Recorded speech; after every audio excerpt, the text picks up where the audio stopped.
আসসালামু আলাইকুম রহমতুল্লাহ। আমার বাগানটা প্রায় শেষ হয়ে গেছে।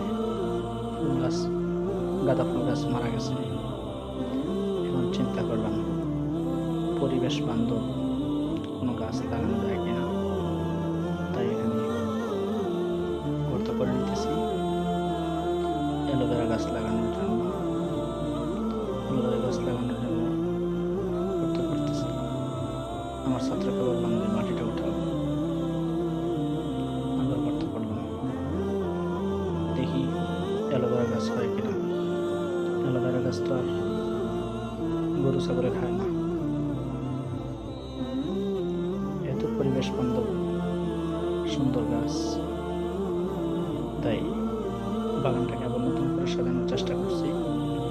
অ্যালোভেরা গাছ লাগাইতেছি, আর ওইদিকে আগের দুর্বা ফুল গাছ আছে, দুর্বা ফুল গাছ আছে, তো গাছ রোপণ করতেছি। ক্যামেরাম্যানকে ডাকলাম, একটু কাছে আসো, দুইজন মিলে গাছটাকে রোপণ করলাম। আল্লাহ রাব্বুল আলামিন গাছটাকে যেন